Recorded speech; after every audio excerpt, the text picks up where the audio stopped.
Assalamualaikum warahmatullahi wabarakatuh. Log News TV, Log is filed by H.A. Nasution. Episode pemimpin yang fenomenal dan monumental.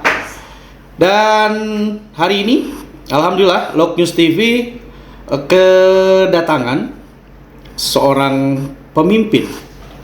Ya, beliau di sekitar tahun 2000-an gitu, beliau adalah sosok yang memang sangat digandrungi dari kepolisian Republik Indonesia. Beliau darah Sumatera, tapi sudah kemana-mana yang namanya Indonesia. Ketika beliau di Jawa Barat sebagai Kapolda Jawa Barat, kita tahu daerah yang cukup sejuk dengan orang-orang yang memang lembut-lembut. Terbalik dengan beliau orang Sumatera yang katanya keras, karena saya juga orang Sumatera. Assalamualaikum Pak Susno, apa kabar? Waalaikumsalam warahmatullahi wabarakatuh, Mas H.A. Nasution dan para pemirsa kita siang. Kayaknya semakin kemari semakin sehat, semakin sumringah. Alhamdulillah, karena nggak ada beban, hanya bertani aja gitu. Oh gitu. Oh jadi ketika bertani itu merupakan satu solusi ya, harusnya ya? Ya, bertani kan jauh dari polusi udara Jakarta ya, yang katanya terkotor. Iya benar, terkotor. Dahsyat. Kalau bertani kan penuh oksigen gitu. Ya. Asri. Gitu. Oke. Bertaninya di mana, Pak? Ya, di kampung halaman di Sumatera Selatan. Di Sumatera Selatan. Kapan kembali ke sana lagi? Mungkin seminggu 2 minggu lagi lah. Seminggu 2 minggu lagi ya. Mudah-mudahan kita bisa ketemu di sana karena kami ada rencana mau ke Sumatera. Insya Allah. Ya, Pak Susno, hari ini kita tahu ya, Bapak pernah menjadi pemimpin ya, dan dengan fenomenalnya lah ya. Pak, bikin trauma nggak sih, Pak? Enggak. Apanya trauma? Dengan istilah-istilah itu, gimana kalau nggak dengar istilah itu, Pak? Nggak ada yang trauma. Di dunia ini kan semua sudah takdir Allah, tinggal kita bagaimana memanagenya gitu kan. Kemudian bagaimana kita membuat diri kita bermanfaat untuk orang lain. Kita akan trauma kalau kita nggak bermanfaat. Setelah pensiun bertani bermanfaat. Kalau nggak pensiun gitu jadi polisi, upayakan polisi yang bermanfaat, jangan sampai jadi polisi yang mudarat gitu, yang menyusahkan orang lain gitu. Oh, oke. Hal yang Bapak sampaikan tadi itu ketika Bapak masih aktif di kepolisian, seperti itu juga? Anda bisa lihat buktinya. Saya nggak ada takut kalau menyampaikan sesuatu yang harus disampaikan supaya rakyat tahu yang benar.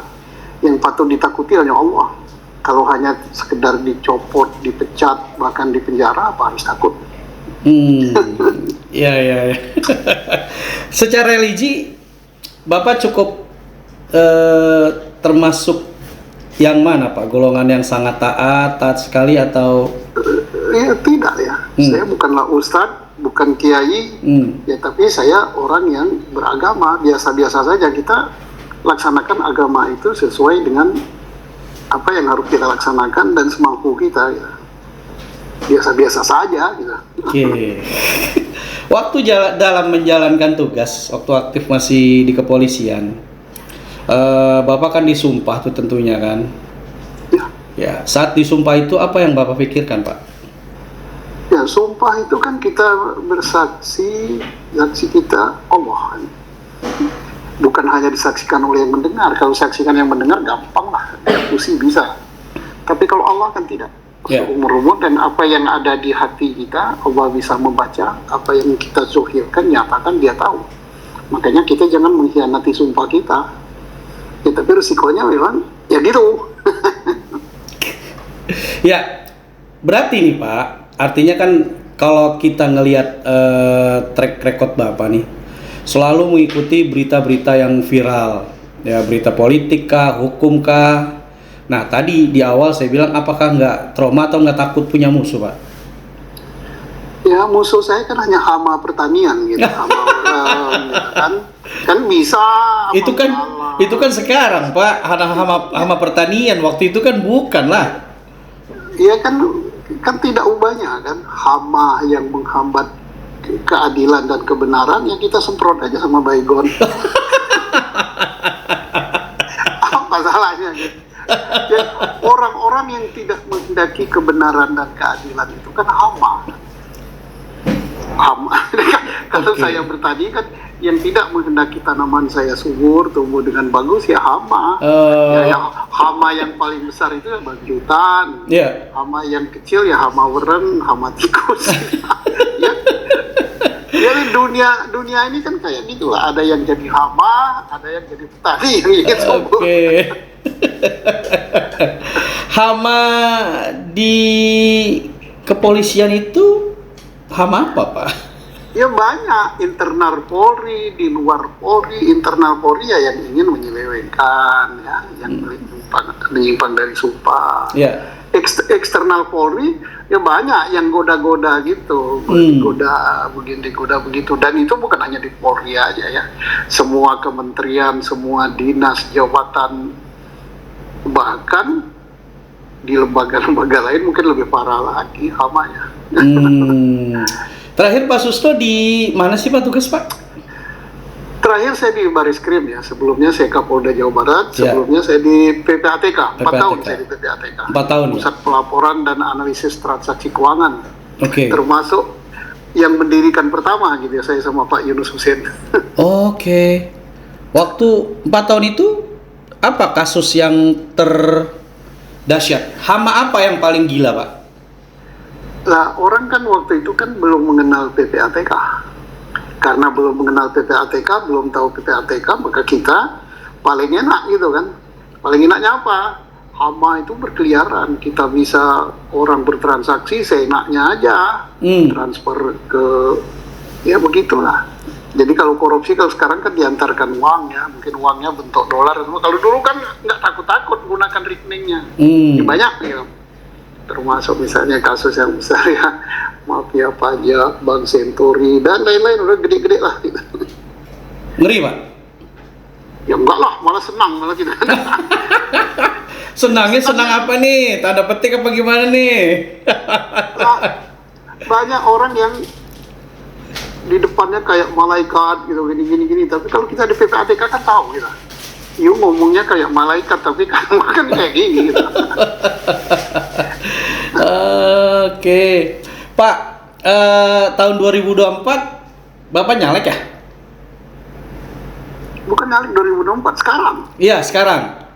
Punya gagasan apa, Pak? Kalau saya hanya teriak-teriak di medsos, gitu, teriak-teriak di luar kan nggak kedengaran ya.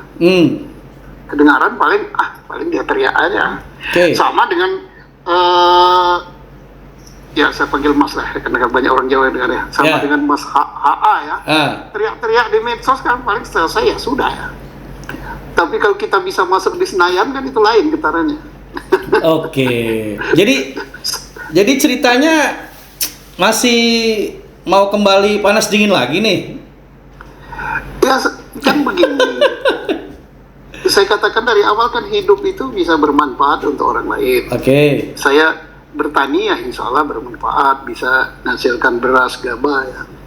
Kemudian bertani kita tetap ya bisa nyumbang saran dan pendapat, bisa masukkan kita ke dewan gitu kalau diterima ya, kalau dipilih ya kan lebih bermanfaat lagi yang kita pikirkan bisa dituangkan di dalam peraturan perundang-undangan gitu. Tapi kalau di luar kan ya kalau didengar, kalau nggak didengar ya udah. Iya. Tapi ada satu pepatah, Pak. Setuju nggak sih?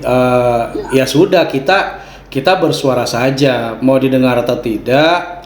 Ya urusan mereka dan urusan kita dengan Tuhan kita. Setuju nggak? Ya itu bagus kan. Katanya kan ingatkanlah dengan ini, terakhir kalau nggak bisa ya ingatkan dengan lisan, ya kalau nggak bisa ya berdoa. Iya, tapi betul. Kalau kita bisa mengingatkan yang levelnya lebih tinggi lagi kan lebih bagus. Jadi Kalau misalnya kita mengingatkan dengan kita masuk di lembaga perwakilan, ya bagus. Tapi persoalannya bisa dipilih orang apa enggak? ya, Karena 270 orang itu kan yang dipilih kan hanya 500 sekian. ya, Penduduk kita kan 270 juta kan? ya. Dari partai mana, Pak? Ya Partai Kebangkitan Bangsa. Gitu. Wah, PKB dengan Gus Gus Imin ya? Karena saya kan keluarga saya kan orang Nahdliyin ya. Oh, Ada dulu lama partai yang didirikan oleh NU itu ya, itu Iya. kan nggak boleh berpolitik ya. Yes. Kembali ke Hito 26. kita Maka 1996 betul. ya, tapi untuk warga NU kalau mau berpolitik ada wadah, yaitu PKB. PKB. Ya, bagi yang mau, tapi kita harapkan secara moral ya, karena memang itu partainya warga Nahdliyin ya, kita Iya. masuk sana. Ya. Dapil mana, Pak? Sumsel 2. Sumsel 2. Ya, kampung saya. Oh, oke. Wah, masuk lah ya. Itu Allah kan yang menentukan. Oh, oke. Selain karena Bapak warga Nahdliyin, apalagi Pak? Sehingga Bapak memilih PKB. Ya, satu partai dia partai Islam, tapi partai Islam ya dia moderat gitu kan, Oke. terbuka. Ya. Jadi karena kalau Nahdliyin NU ya khusus untuk umat Islam ya, tetapi kalau PKB tidak hanya umat Islam, banyak yang non Muslim di sana. Ya, dan NU kan kita kenal apa? NU dan PKB ini sama-sama moderat. Kita lihat misalnya dia tidak membedakan agama, dia yang paling tinggi wawasan dia adalah kebangsaan ya.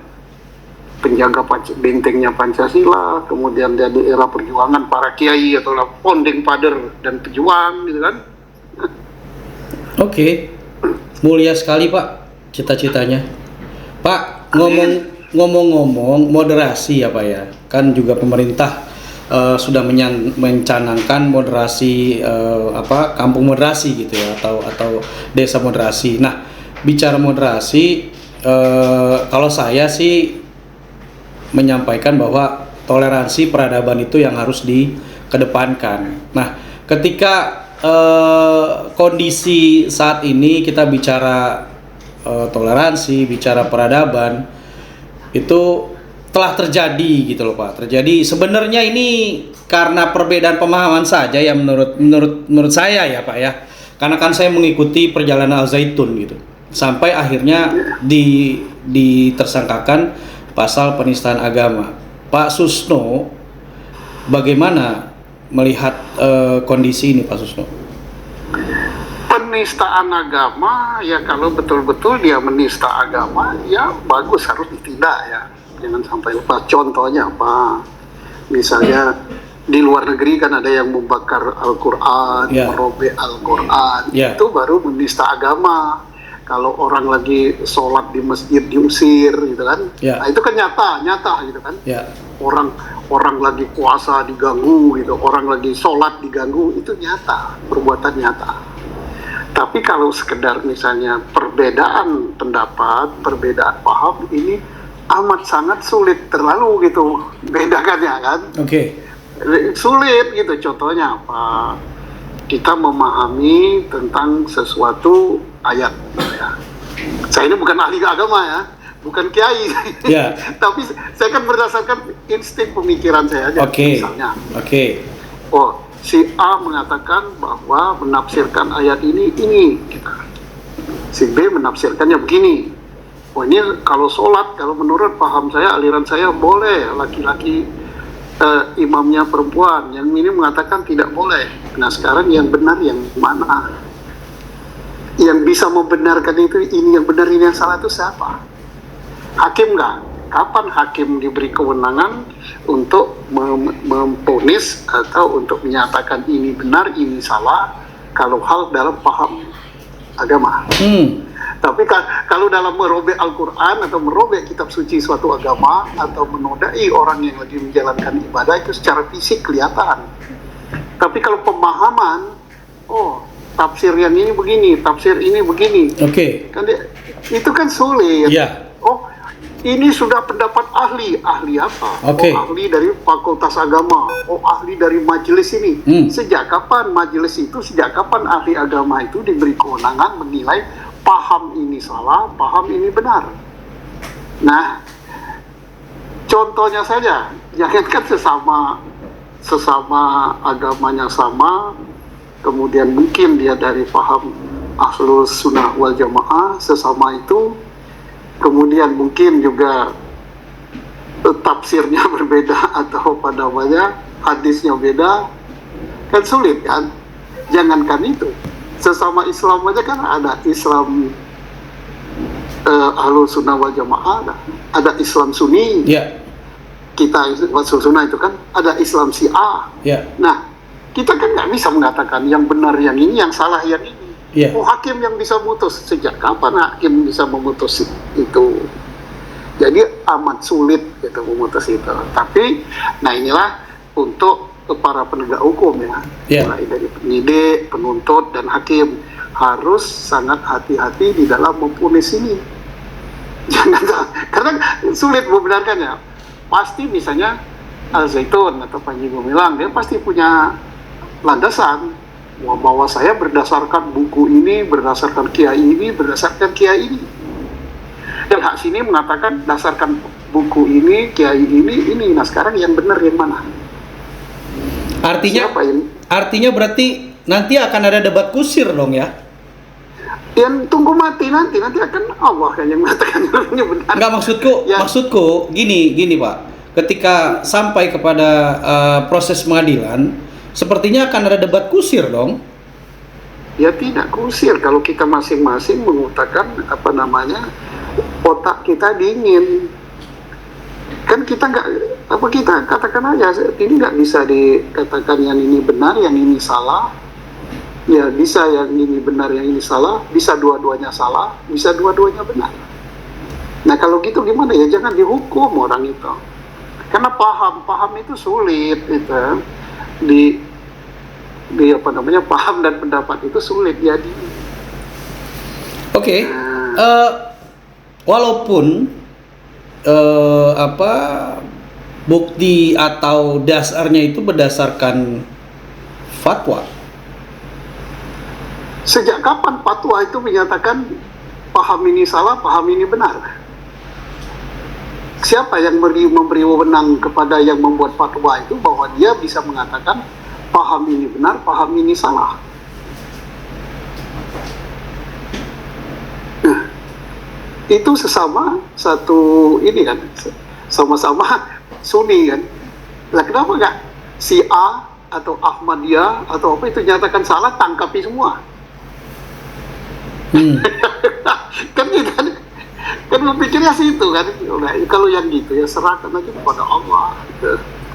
Yang penting kalau menurut saya kan sebagai warga negara demokrasi kan ini bukan suara pejabat. Saya ini bukan pejabat, bukan apa-apa, bebas kan berpendapat. Gimana ngadilinya? Satunya berdasarkan ini, satu berdasarkan ini. Kalau dia mengatakan, oh salah itu menurut standar yang mana? Menurut standar sebelah sini. Standar sebelah sini, dia kan ada juga dalil-dalilnya. Kalau dua dalil yang bertentangan tentang paham dalam satu agama, siapa yang berwenang memutus? Yang diberi otoritas untuk memutus itu siapa? Oh ini berdasarkan buku ini, yang ini berdasarkan buku ini, berdasarkan mazhab ini, berdasarkan mazhab ini. Nah siapa yang berwenang memutus? Oke.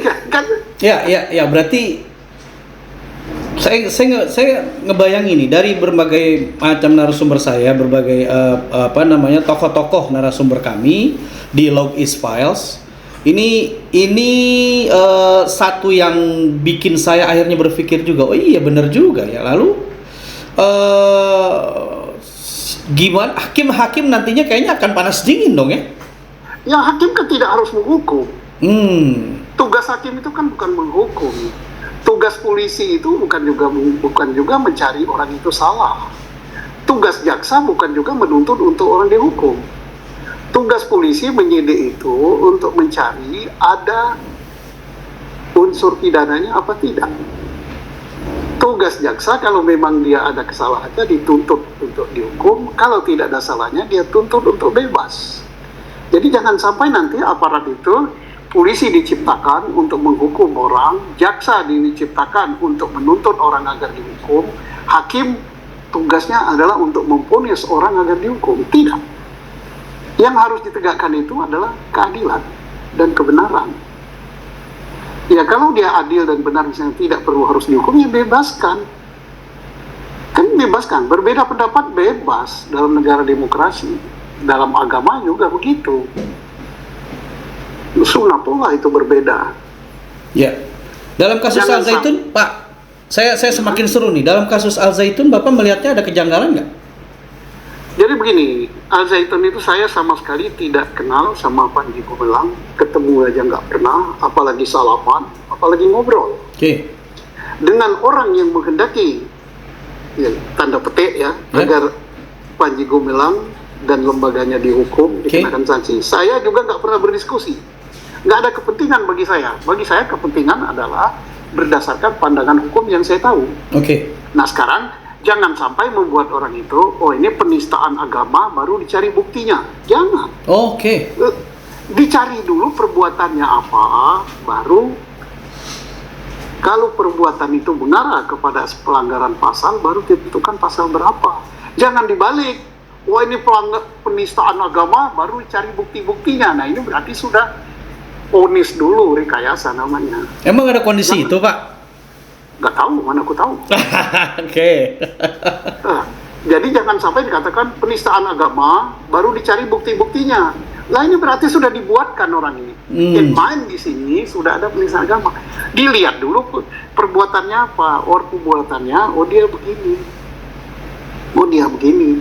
Dia begini itu ada nggak reasoningnya? Oh reasoningnya ada, alasannya, dasarnya ada. Di sini ada dasarnya. Nah kalau dasarnya ada, sama-sama ada, argumentasinya ada, siapa yang bisa memutus itu? Kalau pencurian gampang diputus, karena delik, rumusan deliknya jelas mengambil barang orang lain.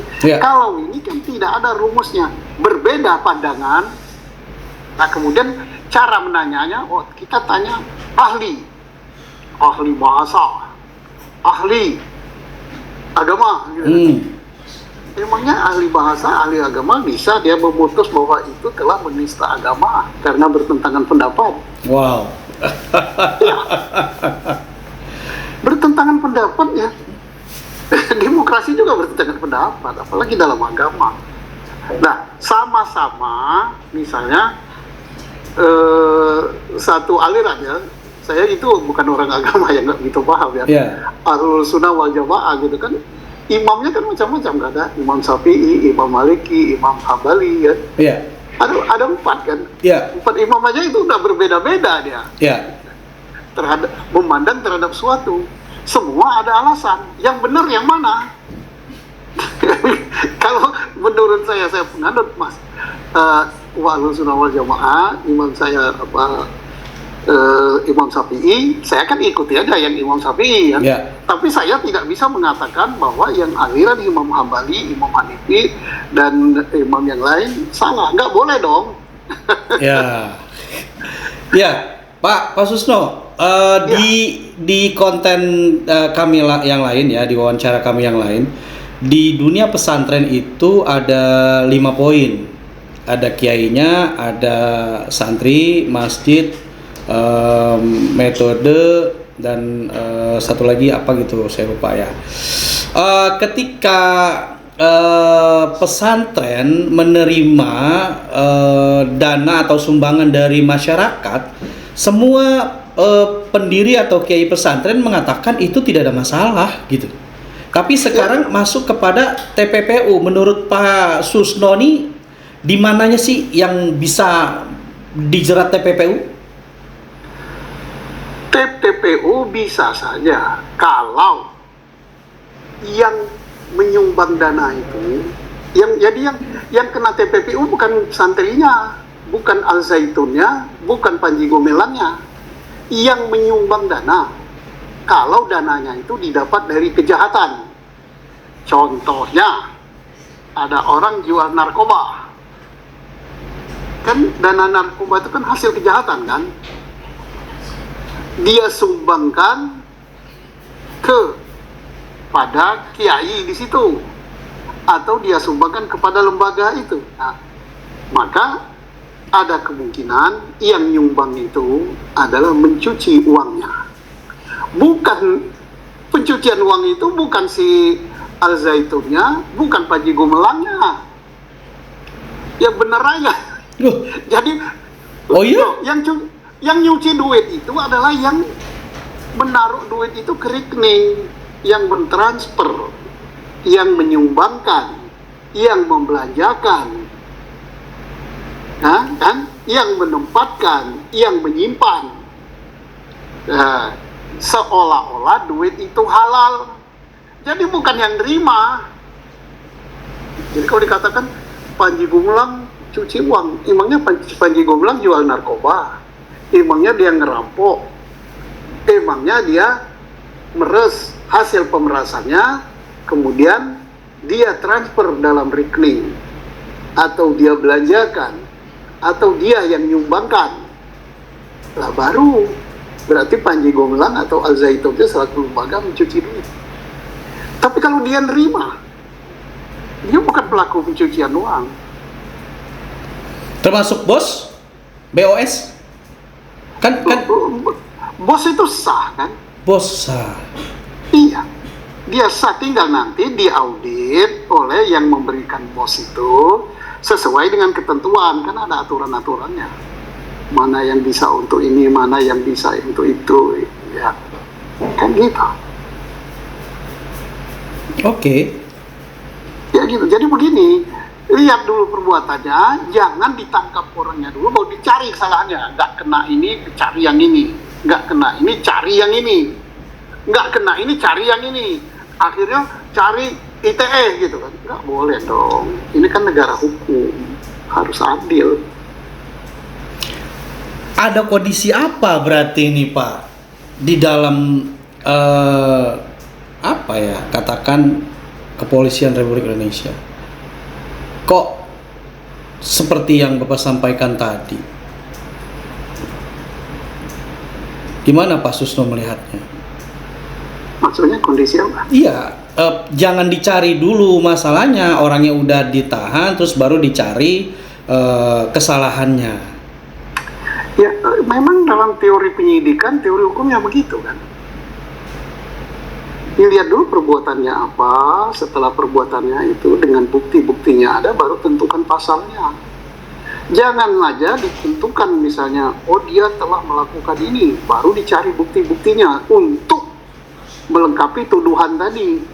Ya nggak benar, tuduhan yang ini nggak benar, tambahkan lagi ke yang ini. Nggak benar yang ini, carikan yang ini. Nggak benar ini, carikan yang ini. Itu nggak benar, itu nanti dikira kriminalisasi gitu. Berarti artinya prosedur yang telah dijalankan oleh pihak penyidik sudah benar ya Pak? Atau gimana? Ya mana aku tahu, aku kan bukan penyidik. Sepengalaman Bapak? Loh, saya sepengalaman kalau saya tidak mau begitu. Dan saya terkait dengan Al Zaitun ini aku nggak tahu, saya kan udah di luar penyidik, udah bertani sekarang. Iya, saya tidak mau menilai yang sesuatu yang saya tidak tahu. Tapi standar penyidikan itu bukan dijerat dulu orang dengan kesalahannya, baru ditentukan dia melanggar. Dia misalnya, oh dia adalah pencuci uang, baru kita cari bukti-buktinya. Kan terbalik. Buktinya dulu, baru cari pasalnya. Oh perbuatannya begini, oh berarti dia cuci duit.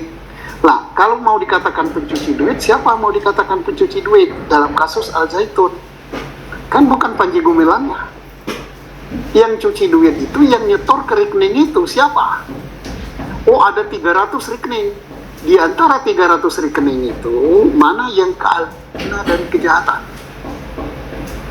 Siapa yang mencak merampok? Siapa yang korupsi? Siapa yang jual narkoba?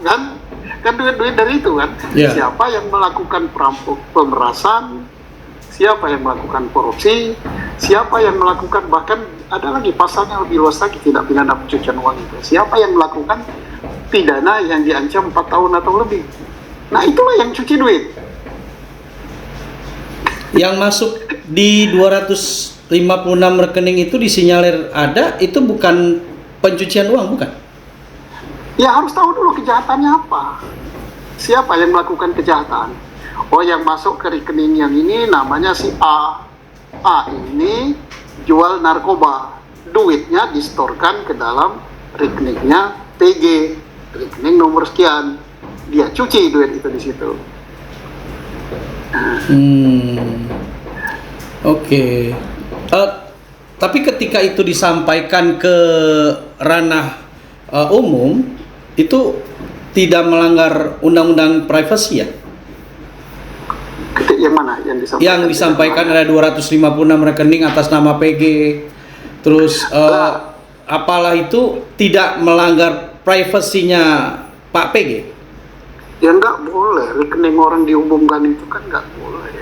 Itu kan hak privat orang. Nah, bisa diumumkan kalau sudah termasuk di dalam proses penyidikan, dia sudah jadi tersangka, misalnya, itu kan terbuka kan kalau udah disidik gitu kan. Apalagi udah depan pengadilan. Tapi kalau baru hasil dari PPATK nggak boleh mengumumkan. Ada sekian rekening kan nggak boleh. PPATK kan nyerahkan kepada penyidik, nanti penyidik yang pelajari. Dan jumlah rekening banyak, bukanlah itu suatu kejahatan pencucian uang. Kenapa? Boleh saja Mas HA mau buka rekening 10-20 boleh, siapa yang ngelarang, asal ada isinya aja. Ya kan nggak dilarang kan? Iya. Atau misalnya saya mau buka 200 biar kelihatan kaya gitu, boleh aja. Oh. Apalagi kalau diisi dengan duit banyak, itu pasti duitnya halal, nggak ada larangan. Oke. Berarti sebenarnya ini bukan hal yang harusnya jadi apa ya, polemik ya? Ya apanya dipolemikkan? Dia buka rekening banyak, tinggal nanti rekening itu digunakan untuk kejahatan apa tidak, kan begitu aja. Buka rekening banyak boleh, tapi rekening itu digunakan untuk kejahatan apa tidak? Kejahatan apa? Misalnya digunakan untuk kejahatan teroris, untuk menampung duit-duit untuk kejahatan teror, nggak boleh. Atau digunakan untuk menyimpan dana hasil korupsi, atau untuk menyimpan dana hasil penjualan narkotik, gitu, nggak boleh.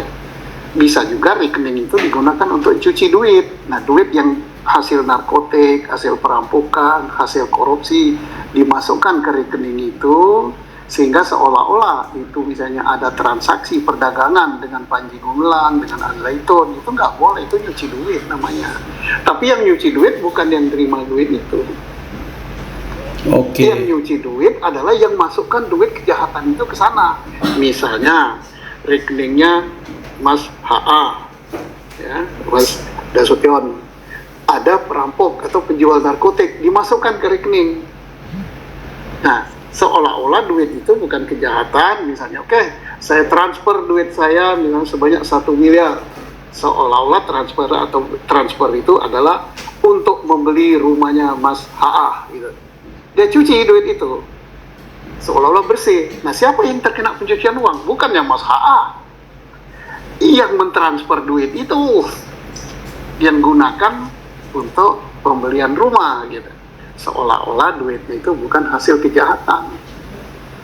Ya kalau yang terima duit kan mana tahu dia hasil kejahatan apa tidak. Rekening kita kan tidak pernah rekening itu punya alat penyaring, ada detektornya. Wah, ini duit narkotik, rekeningnya bunyi itu. Kan?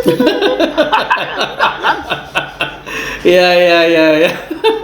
Ini duit hasil perjudian, maka di situ ada indikatornya, ada gini-gini, oh judi. Wah, ini duit hasil dari korupsi, maka indikatornya belok ke sebelah sini. Oh enggak, mau duit hasil apa saja di store ke situ diterima aja sama rekening itu. Iya. Jadi kalau mau mengatakan rekeningnya Panji Gumilang itu untuk pencucian uang, tanya dulu yang nyuci siapa. Yang nyuci kan bukan yang punya rekening, kan? Ya. Yang nyuci, yang punya duit, ini ada duit segini, hasil rampok. Tapi duit itu bukan duit halal. Kalau duit halal dimasukkan situ bukan nyuci namanya. Misalnya hasil sedekah, hasil infak, hasil apalagi hasil amal. Tidak pernah orang dihukum karena dia dihukum karena apa? Kebanyakan beramal. Kan? Mau beramal 1 rupiah boleh, mau beramal dengan senyum aja boleh, mau beramal dengan 10 miliar pun boleh. Nggak pernah. Wah, ini harus diproses, dihukum. Kenapa? Amalnya kebesaran. Kan? Oke. Nah, kemudian Pak, akhirnya kok sepertinya memaksa gitu, memaksa untuk TPPO ini ada gitu, ada kesalahan. Ini masyarakat nih akan gimana ya nantinya nih? Saya nggak mau komen itu, silakan masyarakat nilai sendiri. Yang ngumumkan itu bukan saya, yang ngumumkan itu siapa saya nggak tahu juga kan. Akhirnya Republik ini kan heboh kan, apalagi kalau yang ngumumkan itu pejabat. Wah, heboh, seolah-olah ada gitu. Aku enggak, saya tahunya itu aja bersihkan kebun jagung saya gitu, ada gulmanya apa tidak. Aja saya enggak. Ya kan enggak kan? Kalau sudah berani ngumumkan itu pencucian uang, wah, sudah berani ngumumkan ada rekening gini, ya berarti dia sudah ada buktinya, ya silakan. Nah, kalau sudah ada buktinya, harus orang yang mencuci duit itu dihukum, jangan sampai lepas. Saya nggak mihak Panji Gumilang loh. Saya nggak mihak juga Pak Al-Zaitun, tapi saya menghendaki agar orang-orang yang sudah dituduh gitu jangan sampai lepas. Orang yang melakukan kejahatan jangan sampai bebas. Hukum lah yang sebenarnya. Tapi sebaliknya juga, orang yang tidak bersalah jangan direkayasakan untuk dihukum. Sakitnya itu di sini. Oke. Kenapa saya begitu mengatakan begitu, jangan sampai rekayasa? Beta ini udah pernah ngalami direkayasa, nggak enak. Oh. Tapi jangan, cukuplah saya aja yang ngerasakan, jangan orang lain. Oke. Dalam banget ini, Pak. Iya. Ya coba kita misalnya, nggak kena di dulu NII itu. Saya Kapolda Jawa Barat dulu, saya yang nangkap NII itu. Berapa 10 lebih saya tangkap. Ya. Dan masuk dihukum. Oke. Nah, untuk dijadikan dia itu misalnya makar dengan NII kan harus jelas, harus ada pemerintahannya. Pemerintahannya apa? Bisa presiden, bisa khalifah, bisa apalah namanya, perdana menteri atau apa. Susunan kabinetnya ada. Kayak pemerintahan lah kan, satu. Kedua, ada lambang negaranya. Apakah kalau kita kan Garuda Pancasila, kalau ini apa? Ada benderanya, ada konstitusinya. Kemudian ada kegiatannya. Kegiatannya misalnya dia membayar warga negaranya dan sebagainya, mengumpulkan dana dengan dari kejahatan, boleh merampok, boleh apa-apa. Itu udah terbukti. Nah, kalau kan di Al-Zaitun kan nggak ada itu. Hanya dituduh NII, ya boleh saja. Kalau memang Al-Zaitun itu atau Pak Panji Gumilang itu NII, betul, ya proses dong. Nah, kalau ditanya apakah zaman Pak Susno Kapolda Jawa Barat, terbukti Pak Panji Gumilang itu NII. Zaman saya tidak terbukti, nggak ada gitu kaitannya. Tapi itu tahun 2008. 15 tahun yang lalu. Saya nggak tahu perkembangan kemudian, bisa saja 2010, 2015 atau 2021, 22. Saya nggak jamin. Tapi yang saya katakan di era saya nggak ada bukti sama sekali. Clear ya Pak ya? Ya di era saya, tapi berkembang kan. 15 tahun tuh macam-macam. Apa ya 15 tahun ditemukan ada bendera NII di situ. Ditemukan ada susunan kabinetnya, mulai dari presidennya, ditemukan ada lambang negaranya, ditemukan ada konstitusinya, ditemukan ada kegiatannya.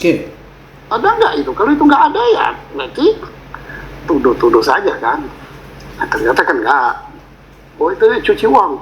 Ya bisa-bisa saja. Kalau dia memang pencucian uang, hukum. Jangan sampai bebas. Saya nggak mau orang yang bersalah dibebaskan. Tidak adil. Ya, tapi perlu diingat, pencucian uang itu, ya cari siapa yang melakukan kejahatannya dulu. Yang ngerampok siapa, yang dagang narkoba siapa, yang korupsi siapa, kemudian itulah yang mencuci uang. Ya.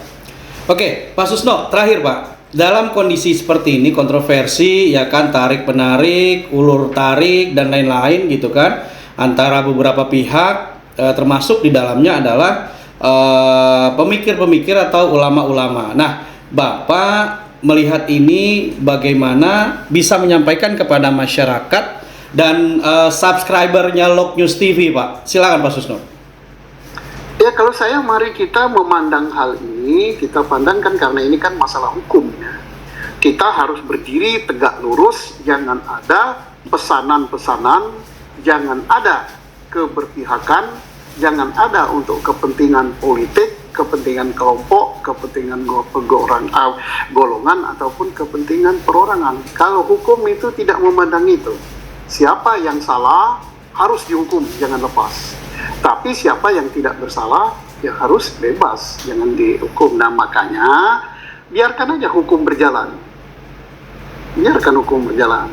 Tetapi walaupun hukum berjalan, jangan sampai hal ini merugikan orang banyak. Contohnya siswa, orang tua murid, dan sebagainya. Nah, saya kan agak aneh juga ya. Terbukti bersalah belum gitu, sudah ingin bahwa, wah ini akan diambil alih ini, diambil itu. Nggak benar dong, buktiin dulu dia bersalah. Proses peradilan kan masih berjalan kan. Tapi kan sudah dikumpulkan orang banyak akan begini-begini, nanti prosesnya akan begini, akan diambil ini akan benahi ini. Belum, pengadilannya belum selesai kok. Ya samalah kayak saya bertani. Potong dulu jagungnya, ambil dulu ini, baru saya berencana mau tanam kacang, mau tanam cabai, kan itu naik kan. Setelah terbukti, setelah selesai, jagungnya dipotong, lahannya dibersihkan, baru akan nanam ini. Ini kan dipotong aja belum jagungnya. Oke, berarti boleh saya simpulkan ya, bahwa ketika melakukan satu tindakan lain, maka seperti filosofi bertani aja Pak ya. Lakukan dulu, potong segala macam dan lain-lain, bersihkan, baru masuk ke bibit yang lain. Seperti itu lebih kurang Pak ya? Iya begitu. Oke. Diselesaikan dulu satu pekerjaan. Siap. Pekerjaan lain, pekerjaan satu belum selesai sudah berpikir gini-gini. Jangan-jangan halu ya Pak? Iya, nanti gitu. Baik Pak Susno, terima kasih atas bincang-bincangnya, singkat, padat. Sebenarnya saya masih mau ngobrol lagi, tapi mungkin next, dan saya mungkin akan sowan ke tempat Bapak, boleh ya? Boleh saja. Ya, baik. Loggers, Log News TV, Log is Filed by H.A. Nasution, episode pemimpin yang fenomenal dan monumental itu pernah terjadi pada Komjen Susno Duaji. Demikian perbincangan saya dengan Komjen Susno Duaji di Log is Filed by H.A. Nasution, episode pemimpin yang fenomenal dan monumental. Pak Susno, terima kasih, sehat selalu. Assalamualaikum warahmatullahi wabarakatuh. Waalaikumsalam warahmatullahi wabarakatuh pada pemirsa sekalian.